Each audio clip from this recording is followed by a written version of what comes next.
Hello. 20 years and 1 day ago, I sold my 6-string Ken Smith bass. I sold it for a loss. And it's something that kind of haunts me still to this day. So I'm gonna watch this video again real quick and I'll put it up here on the screen and reminisce about it for a moment and we can move on. All right. I know the date's probably going to be on there. It is July 15th. God, I miss my youth. 8:09 p.m. And finally the day has come. I'm going to get rid of this bass. Finally. I am going to bid it farewell. This was the beginning of my debt, and I'm about to finally sell it at a $500 loss. Really more like a $5,000 loss. But at least I was able to see that. But I want to bid it farewell. Wow. It's been real, even though it's spent most of its time in the case, but these things happen, so that's it. Goodbye, my friend. Beautiful bass. Anyway, I remember posting that bass for sale on Craigslist back in 2004, and I received so many lowball offers. And in a way, this video is kind of like my way of saying how thankful I am for platforms like Reverb now. I know that they get mixed reviews, but there was someone on one of their videos, and I really wish I could remember who he was. I would totally give him credit for this. He had made a very, very important point. Basically, his whole point was you can't sell instruments and musical gear, especially gear that's somewhat priceless or valuable to you, on a platform where people are just giving stuff away and people are lowballing, wheeling and dealing and all that.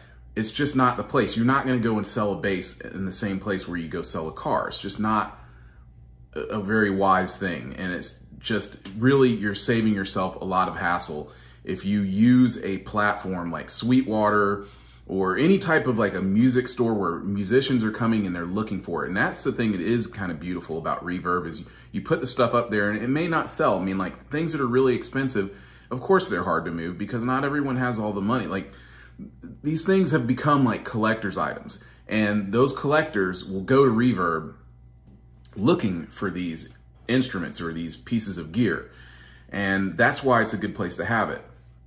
In my situation, back to my story, is I was getting a lot of lowball offers. And I remember there was one guy in particular, and unfortunately I lost the emails because at the time I was using Yahoo a lot. The thing that really bothers me about Yahoo is they deleted all of my emails basically from like anything up from like the pandemic back is gone now. So like all of my history, all of these valuable emails to me about like tours that we went on, emails that I got from other musicians, and just thinking about it drives me crazy. I lost all of it, but there was one guy in particular who sent me this lowball offer, and I think he wanted me to give him that Ken Smith bass that I paid, let's just say, give or take, somewhere around $2,500. I think it was $2,400, just a little over $2,400 in 1998. I paid for that 6-string Ken Smith.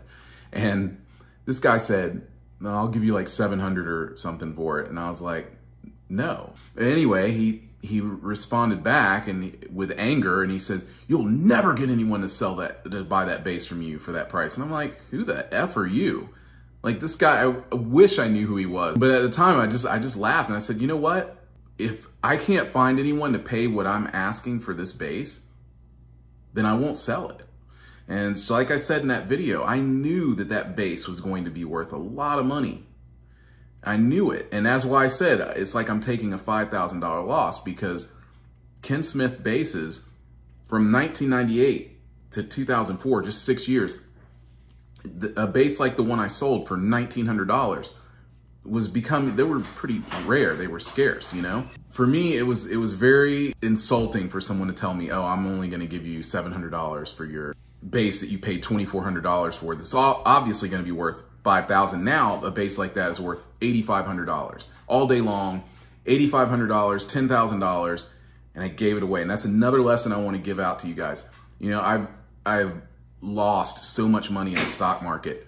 My instruments have been more valuable to me and have paid me back way more over time, including my gear, than anything else I've ever put money into in this life.